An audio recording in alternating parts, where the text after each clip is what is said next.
I'm too early, huh? That's okay. Now you can see what goes on behind the scenes as we get ready to do a class.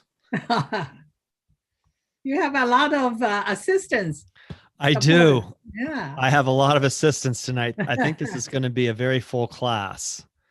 Oh, So Lester, looks like Lester is the co-host, and Lester will probably be picking up questions in the chat. He's clapping. He's got it. Thanks, yeah. Lester. Good for you. Yeah, we have a great team here.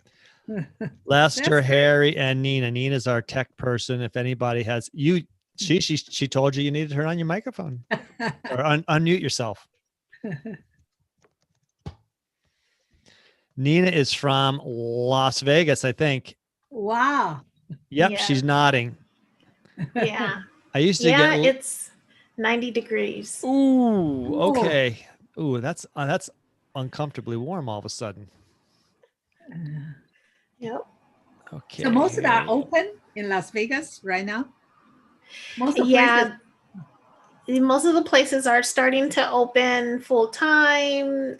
We're still social distancing right now. Anyone 16 years or older can get a shot. Wow, that's great. Yeah. We just at home See too you, Harry. long. Thank you. Definitely.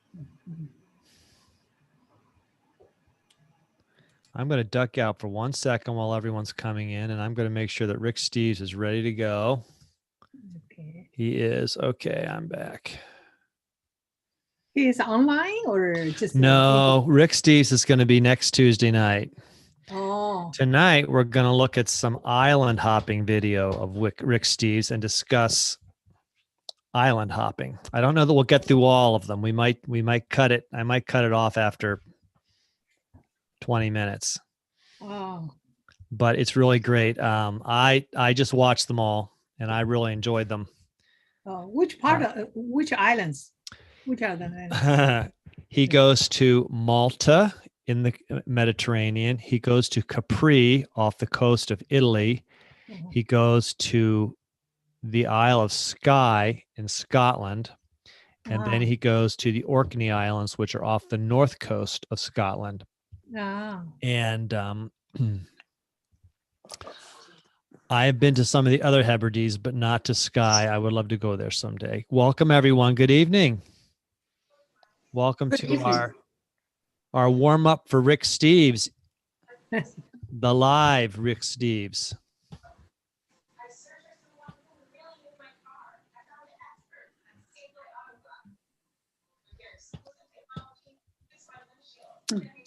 Let's see. Laura, were you on?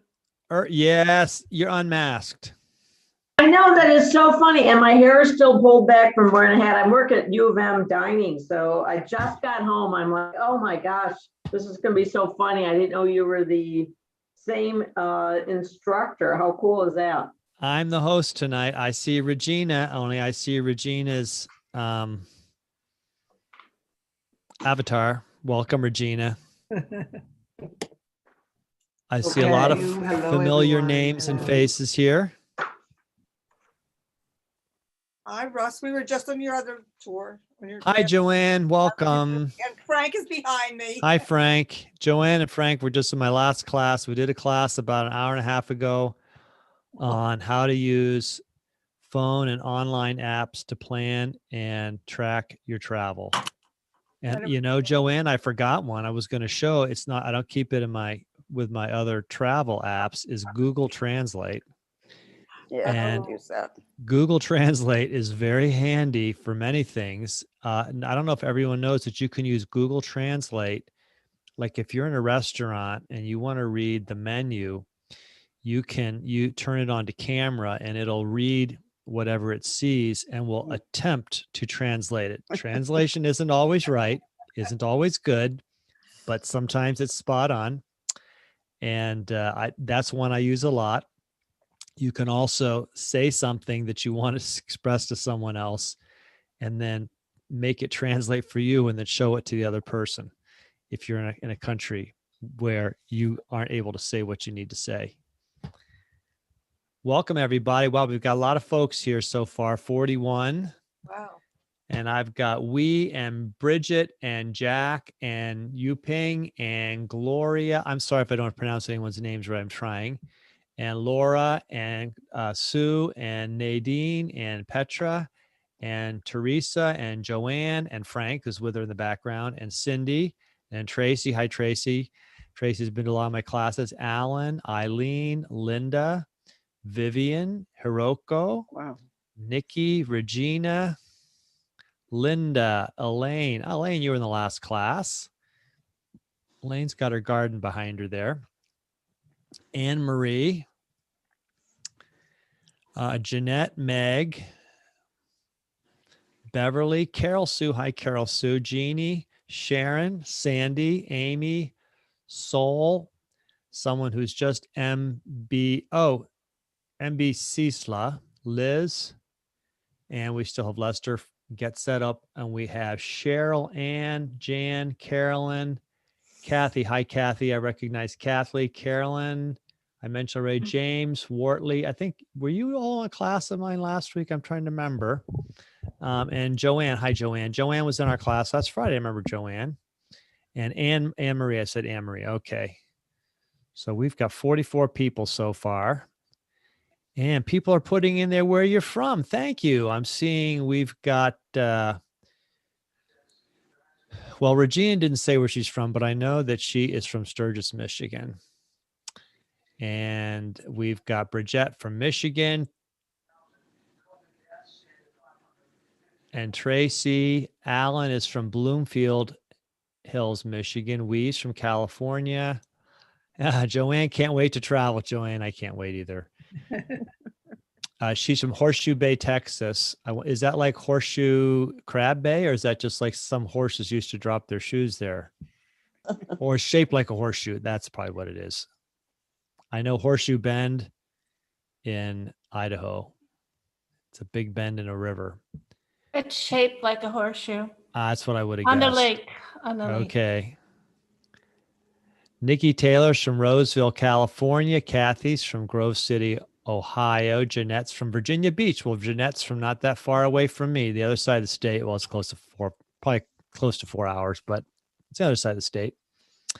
Meg from Detroit. And of course, Regina's saying hello. Gloria's from Seal Beach, California. And Regina says hugs to everybody. Cindy is from Tucson. I've been to Tucson, love Tucson. It's a nice, very nice city, beautiful place. Been there a few times. Elaine's from Centennial, Colorado. Amy's from Midland, Michigan. Laura from Ann Arbor, that's Michigan, I'm assuming. Carol Sue's from Suffield, Connecticut. Linda's from South Carolina. Donna from Sunnyside, Queens. Wow. Diane from New Jersey. Eileen from Apex, North Carolina. We've got James and Carol from Ypsilanti, Michigan. Teresa's from Orange Park, Florida. Sharon from Traverse City, Michigan. Nadine from Bloomfield Hills, Michigan. And Sue is from the Oro Valley, Arizona. Wow, 94 degrees. And it's also earlier there. It must be like 5:30 or 4:30. I'm not sure what time zone. 4:30 Okay, so you're in the Pacific. time zone right now. Okay. And Hiroko's from Manhattan. Vivian is from Lombard, Illinois. I know Lombard. I went to high school in Hinsdale, not far from Lombard. Well, welcome everybody. Glad to have you all here. This is part of a travel series we're doing on Rick Steves, because a week from tomorrow night at Eastern Daylight Time, Rick Steves is going to be on GetSetUp.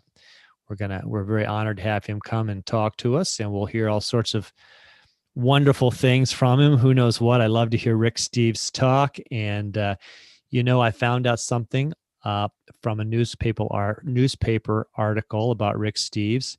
He has a huge company that does tours, and they write guidebooks. Yeah. And last year they had to cancel all their tours, and his guidebook sales decreased by 90%. Oof. And Rick kept all his staff on board during that time. So got to admire somebody that really stuck up. And I think a lot of his staff went out and became volunteers in the community because they didn't have anything else to do. So, well, we'll wait one more minute. We got 45 folks on. It's great to see all of you.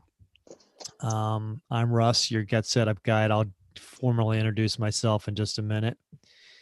Tonight is a kind of a different presentation. We're going to have some video from Rick Steves. I just watched it. It's fabulous.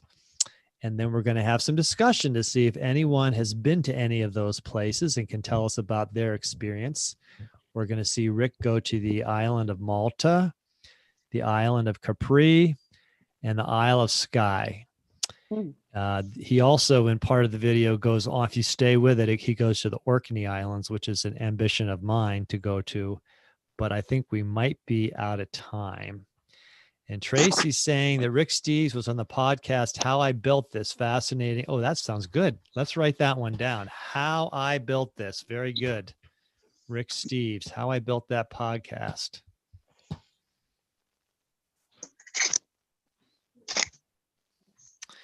Let me do a little screen share here with you all and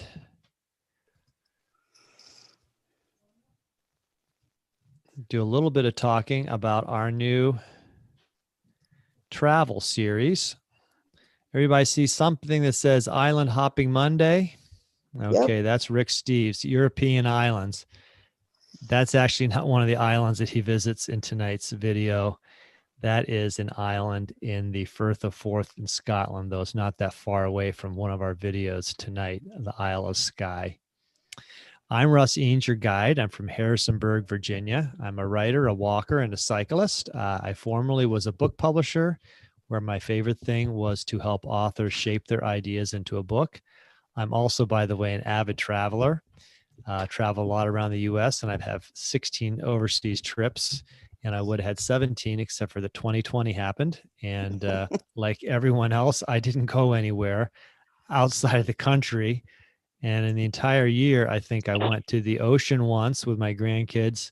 I went to Maine to see my son and daughter-in-law, and I did a bike trip along the Great Allegheny Passage from Pittsburgh to Washington, about which I'm writing a book, and which in a couple of weeks, I'll also do one of these evening sessions on that, Rails to Trails. It's a fabulous experience. Love the energy I get from working with all of you and the wisdom I get. And I hope you all came tonight to enjoy this and also to share a little bit. Get Set Up helps you learn useful skills from people like you so you can do wonderful things. We learn from each other, and ideally we can see you and your cameras are on. You all can request a recording after class. You can email help@getsetup.io.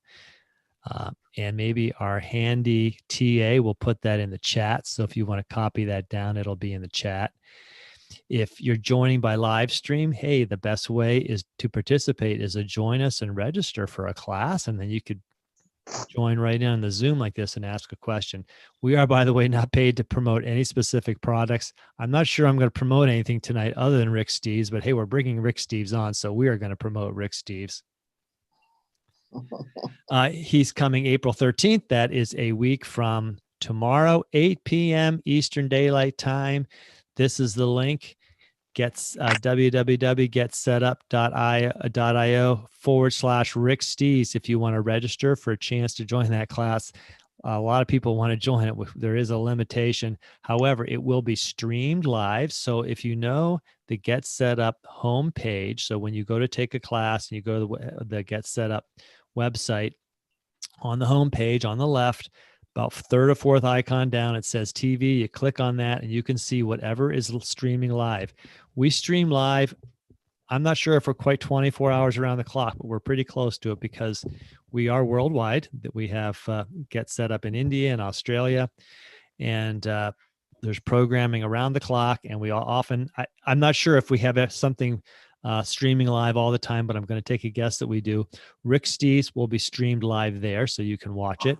We also push out our live streaming to our Get Set Up Facebook page, and you can also watch it there. And by the way, if you miss it and you want to go back and watch it again, or go back and watch it, or maybe you want to watch it again, it's kept live on Facebook, and you can just scroll through the Facebook history and find that live streaming of Rick Steves. I am, by the way, personally a big Rick Steves fan. Probably came across him maybe 10 years, 11 years ago. Everybody else knew him, but I didn't. And I love his guidebooks. They're very well written. They're well illustrated. I like the way he sets them up. Rick tries to get you a bit off the beaten path. And one of my favorite things about Rick is his term he uses called living like a temporary local. That's also part of my themes in travel. I really like to get down and learn how the locals live when I go somewhere. That's why my wife and I often rent the guest apartment with a kitchen, because we like to go into the grocery store somewhere and see how the people shop for groceries in France or in Germany or Switzerland or Spain or somewhere like that. And what are the bakeries like in Germany? Well, if you've ever been to Germany, you know the bakery is the big deal. This is something I pulled just a quote of Rick Steves, and I just loved it. This is from a recent article about him. He said, "Our mission is to inspire Americans to venture beyond Orlando. We owe it to our mission to still be around after this is done, so America can be less fearful and open to the world with a mindset of building bridges instead of building walls." So I think Rick is a great encourager of the right thing about travel. And what we're going to do tonight, this is Island Hopping Monday. Rick has, if you go to his website and you click on where I think it says listen and see on the menu, he has a whole series of just lots and lots and lots of videos that you can watch. Of course, we all know him from doing programs and feature length, documentaries, but these are all short, anywhere from 5 to 30 minutes about particular topics. And tonight we're going to look at some of his video about island hopping. This is almost a half an hour, so I don't think I'm going to quite show the whole thing. We'll do 3 of the islands. He goes to Malta, Capri, the Isle of Skye in Scotland, and the Orkney Islands. So he kind of hits opposite ends of Europe. And of course, we all know that Rick's big thing is European travel. I mean, he does do a little bit of travel other places, but Rick especially likes to encourage European travel. And so he gets 2 opposite islands at the 2 opposite ends of Europe. So in a second, I'm going to take you to that video, and then we'll come back and we'll talk some more. And then at the very end, don't let me forget, I can tell you all about the upcoming travel series that I'm going to be starting. We're going to be doing a travel class every night or every day. About all sorts of things. And I did one earlier this afternoon. Some of you were in that class. We talked about travel apps you can use or online sites to help you plan your travel. So what I'm going to do now is I'm going to pull up Rick's video on Monday night travel hopping. And actually, you know what? I'm going to stop sharing for 1 second, because remind my TA that when I share my screen, I have to set it up to share a video. So we'll pause there. We'll hit share sound and optimize for video clip, and we'll try that again. Okay, now you'll all be able to see it and see it better.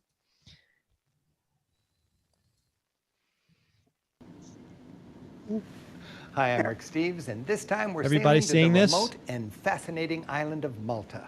Welcome aboard. Very The good. captain of our cruise ship advised being up early to enjoy the entry into the grand harbor of Malta, the historic heart of this remote island, serving 3 cities, including the capital city of Valletta. Clearly, this port was well worth some serious fortifications.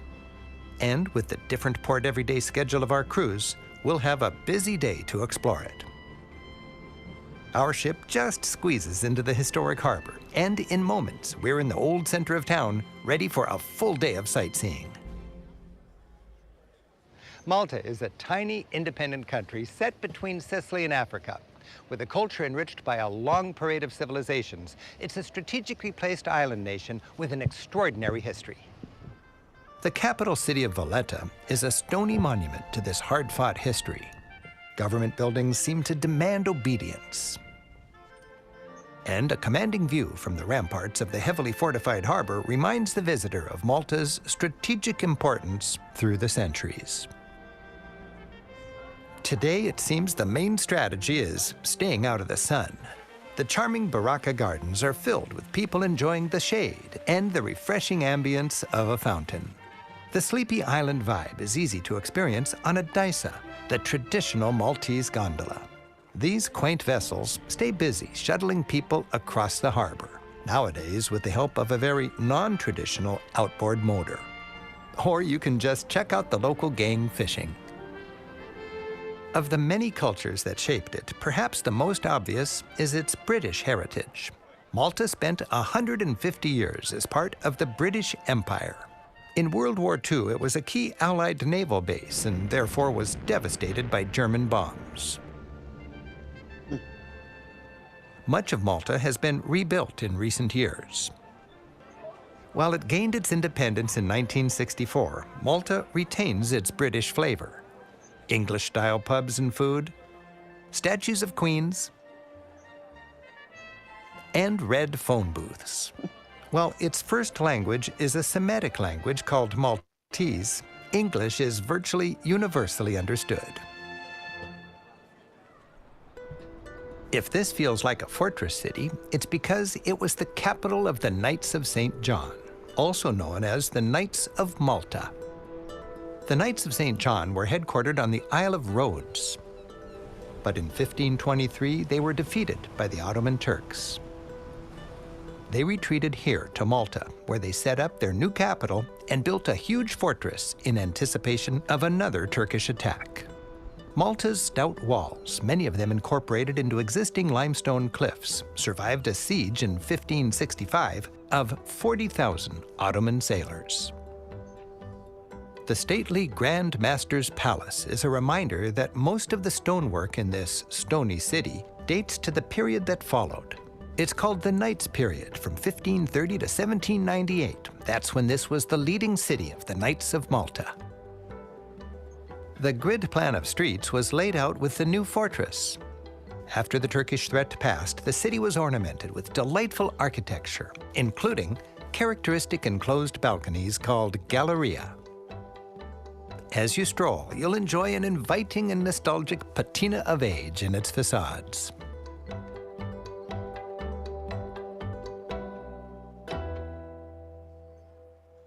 Like so much of Valletta, St. John's Co-Cathedral, Malta has two cathedrals, dates from the Knights period.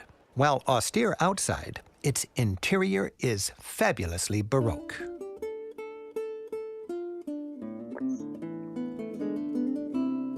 Inlaid marble memorial slabs honor several hundred Knights of Malta, each listing that aristocratic knight's accomplishments.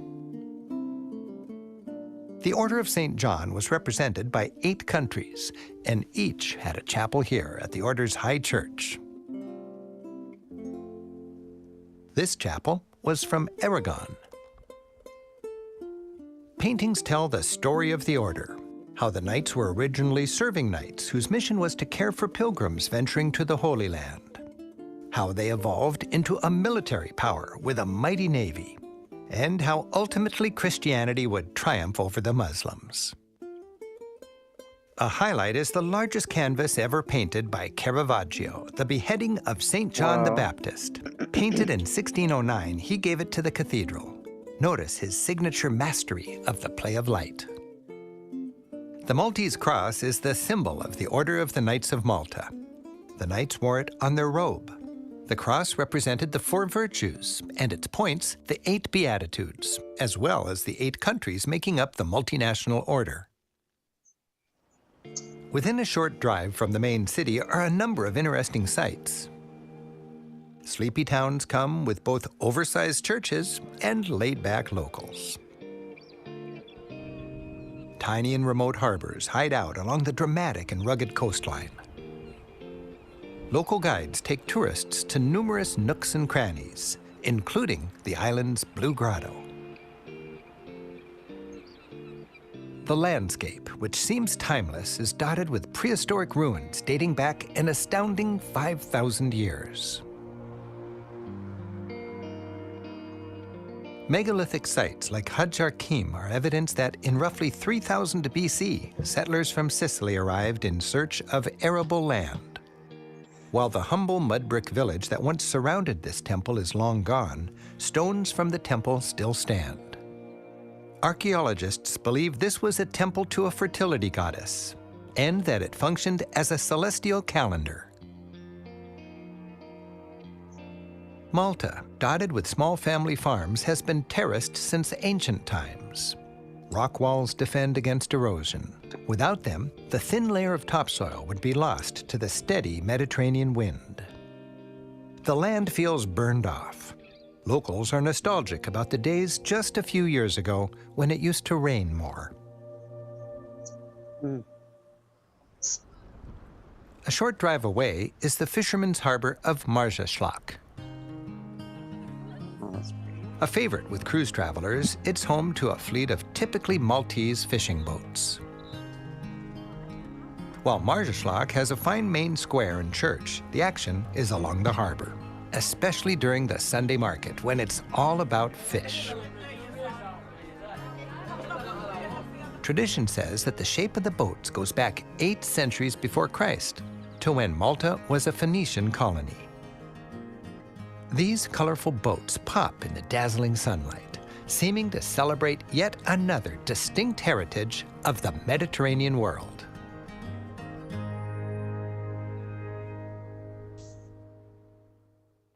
I hope you've enjoyed our fascinating look at the island of Malta. I'm Rick Steves. Until next time, keep on traveling.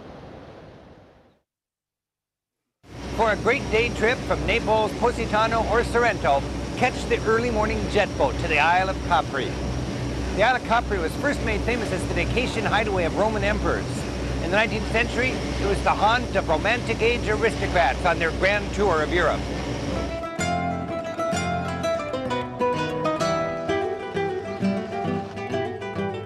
While the island is small, just 4 miles by 2 miles, there's plenty to see and do. To get the most out of our quick visit, I'm meeting my friend and fellow tour guide, Roberta Mazzarella. Our first stop is the reason most come to Capri, to enter the fabled Blue Grotto. The Blue Grotto experience is more than just visiting a cave. Getting there, getting in, and getting back is a scenic hoot. You enjoy a fast cruise partway around the gorgeous island, seeing bird life and local fishermen at work, all under dramatic limestone cliffs. So most of the Isle of Capri is just like this. Limestone cliff straight down into the beautiful blue water. Look at this cliff. From the water all the way up to the top, Roman emperors loved this because it was easy to defend. Arriving at the mouth of the grotto, you find a busy distribution center. As the tourist-laden boats arrive, awaiting dinghies converge and visitors clamber gingerly into their little boats. The entry hole is small. If the water's too rough, it becomes too dangerous. Dinghies can't get in, and visitors are turned back. We're lucky today. There's a little chop, but dinghies are squeezing in. The rayfish rowers jostle their way to the tiny hole.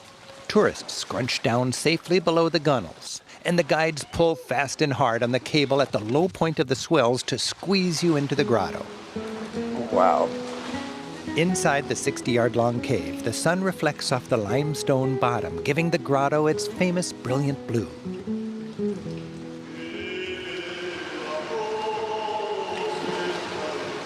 Your man rows you around, sings a little O Solo Mio, and lets you enjoy the iridescent magic of the moment.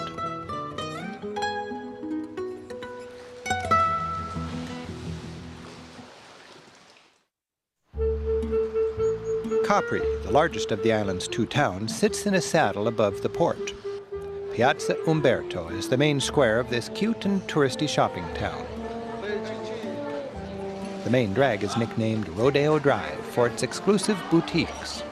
While prices are steep, the window shopping's free. These days, especially in the summer, Capri can be a world-class tourist trap, packed with gawky visitors searching for the rich and famous and finding only their prices. But other times of year, we're here in April, it provides a relaxing and scenic break. At the edge of town, elegant villas and a public garden are strategically placed to enjoy fine views. On glitzy Capri, everything's done with panache. Taxis are white convertibles. Though expensive, they make getting around an unforgettable part of your visit. The island's second town, Anna Capri, has fewer tourists, a little more character, and a passion for colorful Maiolica tiles. These are Maiolica tiles. We can see them everywhere, in Napoli, on the Amalfi Coast, here in Capri, on the domes of the churches, on the floors, on decorating people's homes. And squares like this. And the squares are like this one. Just glaze tiles. What's make them special? The colors. We love colors here. The town's celebrated San Michele Church has a remarkable Maiolica floor showing paradise on earth in a classic 18th century Neapolitan style. Ironically, the church's floor is so gorgeous that pews for worshippers are replaced by a boardwalk for tourists. The entire floor is ornately tiled, featuring a sword-wielding angel driving Adam and Eve from paradise. The devil is wrapped around the trunk of a tree laden with trouble-causing apples. The animals, with curiously human expressions, seem blissfully ignorant of this momentous event. For expansive island views, ride the chairlift to the top of Monte Solero, Capri's 1,900-foot summit. You'll float over lush orchards and well-tended gardens.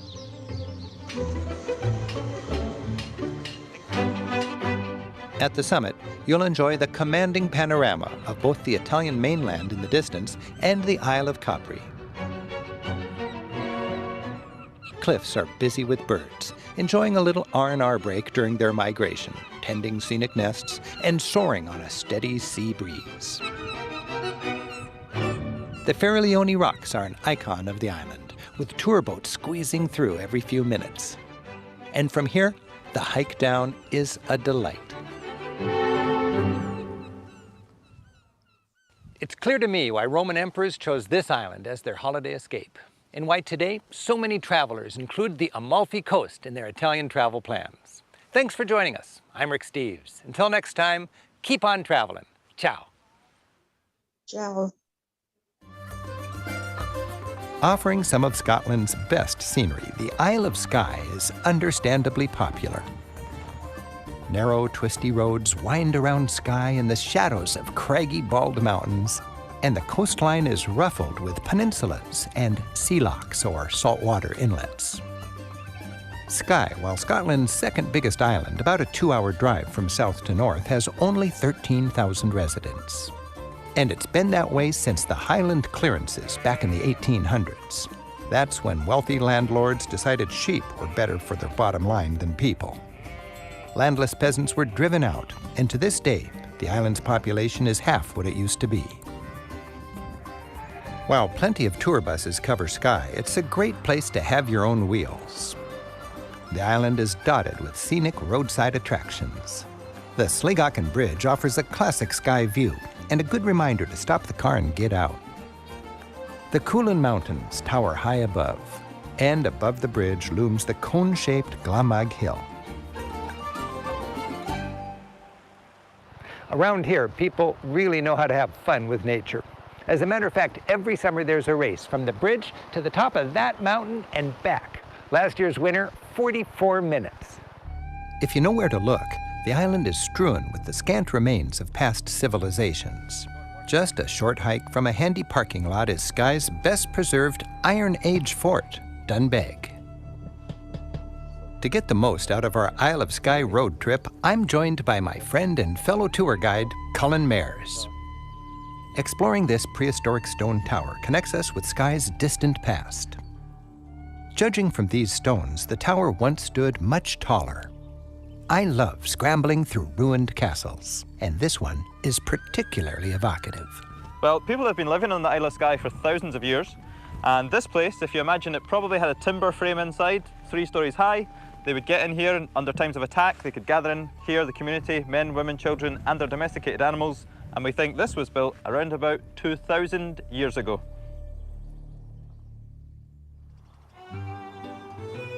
Skye's best home base is the town of Portree, nestled deep in its protective harbor.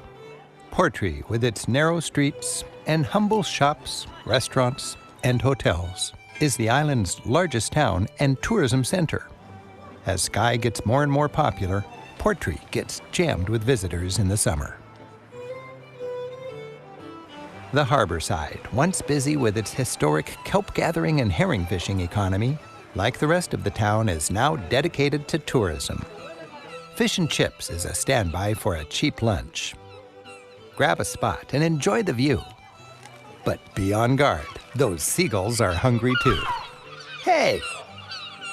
Well, the gulls are well fed, and now it's our turn. Time for a pub lunch. We're here in July, And every restaurant in town is busy with tourists, many escaping the heat of southern Europe for the cool of the north. Places that take pride in their food have raised pub grub to new levels. Creative dishes, fresh vegetables, and salads. And anywhere in Britain, I go for the local beer. Here on the island, it's Sky Gold.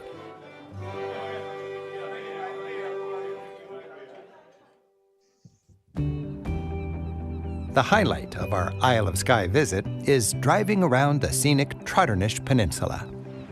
The coast is lined with jaw-dropping cliffs plunging into the sea. This one's nicknamed Kilt Rock because its volcanic lava columns look like pleats in a Scottish kilt. A steep climb inland leads to a trailhead at the summit of the Trotternish Ridge.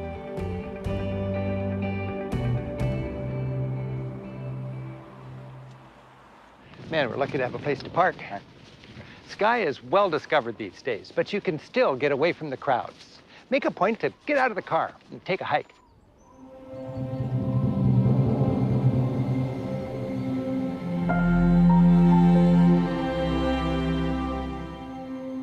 From here, we enjoyed the easy walk across a dramatic escarpment called the Kirang.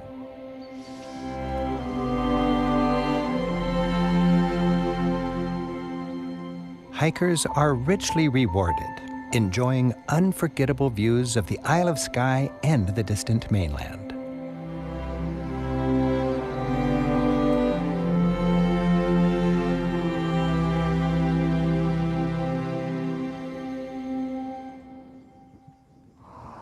In addition to the stunning scenery, there's history and heritage in the land. We stopped at a peat bog that tells a story. Until a generation ago, bogs like these, where organic matter is slowly working its way to becoming coal, were harvested to heat homes. So this is a peat spade. Yep, so that's used for cutting the peats. And it's a task like chopping firewood. It's a matter of survival, really. Peat was really important for people historically in the Isle of Skye. So you would cut the peat from a bog like this, then you dry it out first, put it on the fire, and that lets off a sweet, smoky smell. It's used through the harsh winter, heats the home, provides a fuel source for cooking. It's used widely in the whisky industry, and I really love the smell of burning peat. The fine little Skye Museum of Island Life explains how a typical Skye family lived back in the days when peat was vital to survival. So what is this? So this is a crofting community, and it shows how people used to live in Skye. This was quite typical in the 1800s, and a croft is basically a small-scale farm. So small-scale subsistence farming. They didn't own the land, but they lived off the land and paid a rent as well. So this is where the family gathered. Yep, this is a typical household setting for 1800s Skye. So the kitchen would have been where the action is. Yep, so they're all around the hearth. You've got the peat burning on the fire, and that's burning day and night. People gather around here, and they've got things to keep them amused, keep them entertained. They've got a Bible in the Gaelic language, because they spoke Gaelic here. They've got musical instruments, and that would give them some entertainment as well. People would get together and have a ceilidh. So a ceilidh is a get-together. They have a bit of a gossip, a bit of a drink, maybe some whiskey, and then that leads into playing some music, some dancing, and we still use the term ceilidh today. So they'd gather around the peat fire, they've got their whiskey, they've got their bagpipe, their fiddle, and their accordion. Yeah, what else do you need? Neighbors. Yeah. Farm communities like this had to be self-sufficient. A blacksmith made all the tools, and clothing was woven from local wool. The people here were self-sufficient to make their own clothes as well, and they basically could take the wool from their own sheep, they'll spin it into yarn, dye it, and then weave it into tweed on this loom. So the loom was kept very busy. I hear the word tweed a lot when I'm in Scotland. What is that? So tweed is basically a coarse woolen cloth, and very famous from this part of the world. The most famous really comes from the neighbouring island of Harris. Oh, the Isle of Harris is just over there. Yep, there's Harris. The north tip of the Trotternish Peninsula is marked by the crumbling remains of the Duntulm Castle. This was the first stronghold on Skye of the influential MacDonald clan. It offers another wind-blown chance to savor how history and nature mix it up here on the Isle of Skye.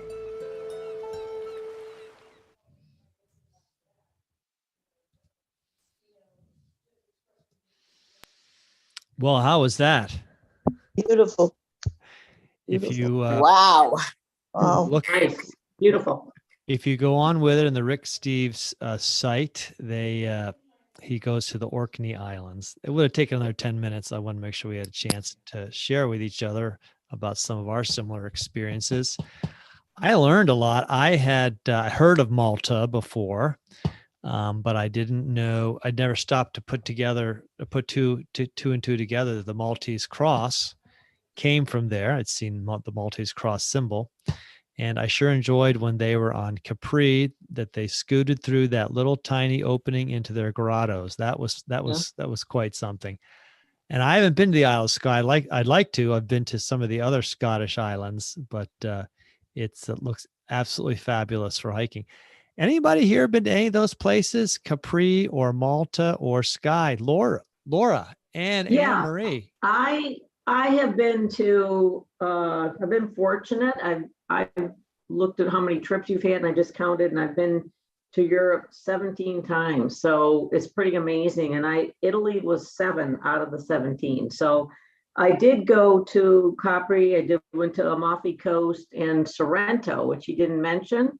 When I couldn't go into the grotto because it was choppy. So I went and took that whole tour, exactly what they saw, which is, the pictures don't do it justice. It's absolutely better than that.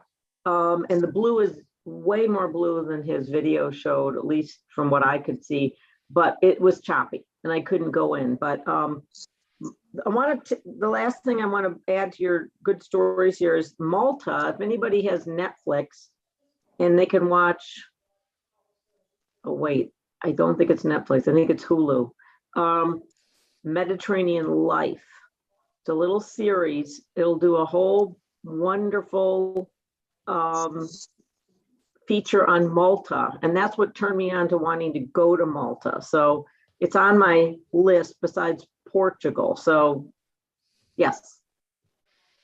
Great story. There's somebody else that had been to Malta or Capri. Elaine. Yeah, I've been to both Capri and Skye, and Skye is just amazing. We went in the summer, and so it stayed light until about 2 o'clock in the morning. So that was kind of interesting, but they're both beautiful. Of course, a lot of people have been to Capri, so Skye was a little more unusual. I haven't been to Capri. Can somebody tell me where off the Italian coast that is? Yeah, it's south of Rome by, I want to say, an hour or so. I could be wrong on the timing. I was doing the Amalfi Coast, and I know that's when we did a day trip to Capri. Yeah. I'm not sure where we left from, but we did an early morning one, like Rick Steves said, and spent a full day there. We went to Malta. My husband and I went for 3 weeks to Malta, and it was wonderful. Ooh, 3 weeks would be 3 great. weeks, You really I'm get to know it in jealous. 3 weeks, don't you? Yeah, tell us about it. And you really need to follow Rick Steves' rules, because we stayed at a private hotel, I guess, with a woman by the name of Anna. And our room was on the 7th floor, and there was no elevator. So we had to walk. And luckily we followed Rick Steves' carry on your backpack. So we were very fortunate. And Anna served us a big, huge strawberry every morning for breakfast. We spent a lot of time in Malta, but then we also took a boat ride and spent a week over in Gozo. And it was about the time that they were celebrating the Easter celebrations. So it was like Holy Saturday or Good Friday or one of those celebrations. And the people were marching in the streets with 6 men on either side, holding these enormous statues and marching through the streets of the town with others behind them, the congregations behind them, singing. And they were enormous. I mean, the lifelike statues that you see in the churches, they brought out and pranced through the street. It was really fascinating. So it was a great, great time. We also went to Capri, but we stayed at another island, which was called Ischia, which was really nice. And which we preferred. We liked that a lot better. We stayed there for about 4 or 5 days too. We did about 6 weeks on the Amalfi Coast. So it was fun. That's great. Let's see. Somebody else had a hand up. Hiroko. I spent most of my adult life in Berlin, and we had a great many children. So my German parents-in-law had a house in Isola de Ischia, as some previous lady said. That is right next to very close to Napoli, and it is not so touristic like a Capri. And Ischia is divided into German-speaking, French-speaking, and English-speaking. And it was very nice. I highly recommend. If you go to Capri, might as well go to Ischia as well. Yeah, that was great. Great. Anybody else want to share about any island hopping experience they've had from Capri or Malta or Skye? When I was in Capri, it was extremely crowded, but our tour guide got us off that main street, even though it's beautiful and you got to do it. But there are a lot of little places, nooks and crannies to go there. And I know we didn't get into the Blue Grotto either because of rough waters. But Malta's a big place for retirees too. You know, there are a lot of retirees in Malta. I've been to Malta and would like to go, as the other lady said, I'd like to go for a couple of weeks, few weeks there. Great. Yeah, I didn't know about that coast in Italy until I watched this, and now I feel like I would like to go there, but I personally would like to go somewhere it's a little less touristy. Yeah. Well, if you go off season, or if you go in a shoulder season, it's a lot better. You may encounter some things that aren't opened, but you also get an opportunity to see things in a less crowded atmosphere. When we went down the Amalfi Coast, we made no reservations ahead of time. We just did it on the fly, you know, and we did have Rick's book, so we were able to buy, you know, to find some of the different places, but then you could stay as long as you wanted to or leave when you wanted to. So if you found a place that you really liked, you know, you could stay a little bit longer. So that's the ability when you have an independent travel rather than going with a group, that you can, you know, choose your own time frame of where you want to go and how long you want to stay. How long ago was that, Joanne? Pardon me? How long ago was it that you were able to spend all that time? To the Amalfi Coast? What year? What was that? March 2012. 2012. You know, my husband said he wanted to go somewhere. So he said, go upstairs and make reservations. So I came downstairs and I said, okay, we're going to go on such and such a date and come back on such and such a date. And he said, well, that's only a week. And I said, well, not exactly. It's 6 weeks. So, you know, we had the opportunity to do it and we did. It was fun. It was great. We often like to just come up with an idea, and we've always traditionally gone all through Europe for 3 weeks. 21 days is the absolute minimum that we've ever traveled. And by the way, the reason that I selected Malta was during the Second World War, my wife's uncle Paul was in the OSS, and he was in a plane that crashed on Malta before the invasion of Salerno in Italy. And I believe he was the only one that survived that plane crash. And I always wanted to go. So we went. And we went. It was great. Malta is great. Gozo is fun. I mean, you know, if you want a more relaxed atmosphere and everything, and just to absorb the, you know, the people and everything, was really fun. We had a little apartment, so we cooked our own meals, went to, like you said, Russ, you know, go buy your own food and go to the supermarket, and we had to learn how to cook on the little tiny stove and everything. We had a balcony out top, very modest apartment, you know, very, very, very modest, but you know. And it's fun when you do use those little simple things are just fine Yeah. when you're in a place like that. And you can fly under the radar and you can go to less expensive places. All you have to do is sleep and eat there, you know, and who cares? You're out looking to see whatever else is available. By the way, one of the real secrets of meeting the people over there is we rarely rent a car. We did in Turkey and we did in other countries where it's so hard to get around, but we always take buses.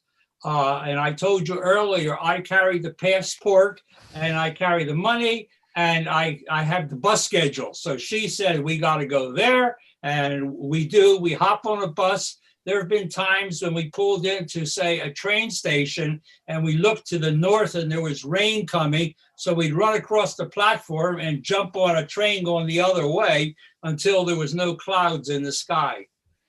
There you go. You can do that with a backpack. That's right.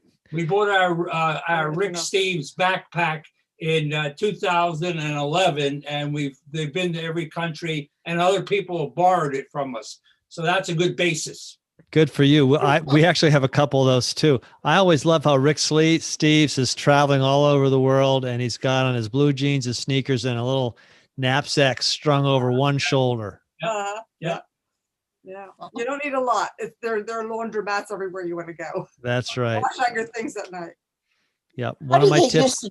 Yes, go ahead, Shirley. How do you get used to driving on the wrong side of the road? Well, I've driven in England and Ireland, and it can be terrifying, especially if you're jet lagged the very first time you do it. But that's actually a good reason for taking other transportation. In fact, I haven't driven now in the UK for several years because I'd rather just take a bus or a train or walk or bike or something and then not have to worry about driving. The problem isn't, I'll tell you, Shirley, the biggest problem actually isn't driving on the wrong side of the road. The biggest problem are the roundabouts. I always say everyone else knows what they're doing in the roundabout, but I don't. Yeah. You can get in the roundabout. Someone once told me to get in the roundabout, just keep on going around and around. I've done that. I've got a roundabout just outside my window here, and it's our entertainment at night. At 5, 6 o'clock at night. Watch everybody go around. Oh yeah, and I honk their horns and. They make sense. They're the right thing, but Americans just aren't used to them. We have a few of them here now in my town, but the Europeans all know what you're doing and you don't.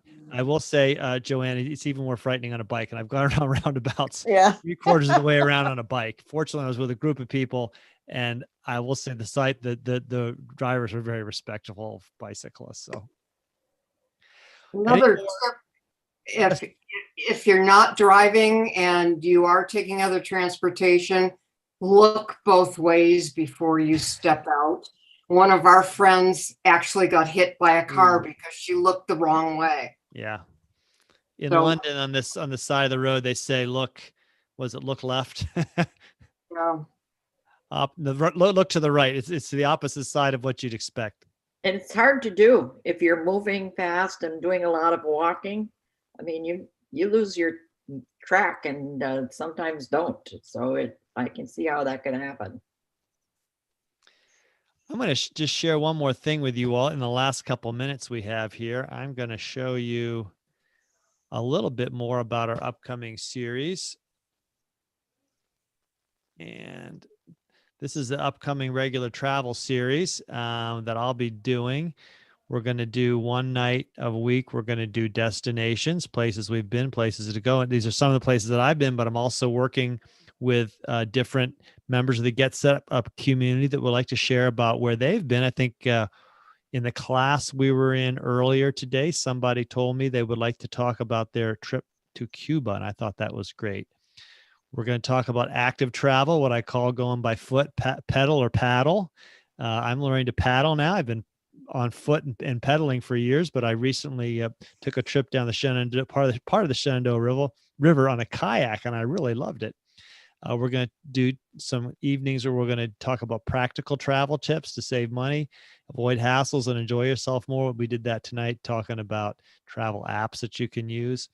We'll talk a little bit about something, I don't know, I'm calling it alternative travel, things like house sitting, work away, road scholars, where you can do something kind of different. I don't know if anybody here has ever done a house sitting gig or a work away, but my wife and I have looked at those. And we'll also have one evening where we talked about history, or one afternoon when we'll talk about history, food, culture, and art. So lots of things to look forward to. And if any of you have ideas, you can send them to me. When you after this class is done and you get an email, you can provide feedback, and you can put the feedback in there of some suggested classes. You can also put it in the chat right now, because I save the chat when the meeting is over. And I think after our class last Friday, where we did communism in Europe, I got several good suggestions of classes. Somebody was volunteering to do one on boats and canals, and I thought that was great, because I've known some people that have taken boat trips down canals. So lots of great offerings. So if you've got an idea, suggest it, put in the chat, or send it to me later in the feedback on the class. I really appreciate that. We got just a couple more minutes. Any more thoughts or things before we go tonight? This is tonight's island hopping. Tomorrow, Tuesday night, I think, is festivals. And I think Wednesday is going to be food. So we got lots more Rick Steves coming up. We'll have some more things to talk about. Some of those, we'll have more chances to talk about some of those things. Sure. Gloria, did you have something you wanted to say? And Elaine? No, I just wanted to know if you're going to do the practical tips again. I am going to do the practical tips. I've got about 6 or 8 classes of practical tips. Good. And we'll do the one about travel. The one in travel apps we did this evening earlier, kind of a dry run, my first class. It was a lot of fun. We had a good time. And some of the people in the class gave me some good ideas or reminded me some things that I'd forgotten about. So there's going to be a lot in that class. Elaine, did you have something? Yeah, in 5 minutes, if you go to ricksteves.com, he's going to do a presentation on food tours across Europe. That is right. I saw that earlier today. Yeah. So I'm going to make sure I end so you all can get out to ricksteves.com and find Rick Steves and join in his class. Well, thanks everybody for being here. You're always a great group. I enjoy having everyone, and come back tomorrow night if you're able to, and we'll be traveling and talking about festivals in Europe. Wednesday is food, and Thursday is art in Paris. And I forgot what Friday is, and there's another one Saturday. So we've got a whole week's of Rick Steves content to get our appetite whetted for the real Rick Steves next Tuesday. Good night, everybody. I enjoyed having you, and stay safe. Thank you. Thank you. Thank you very much. Bye. Thanks.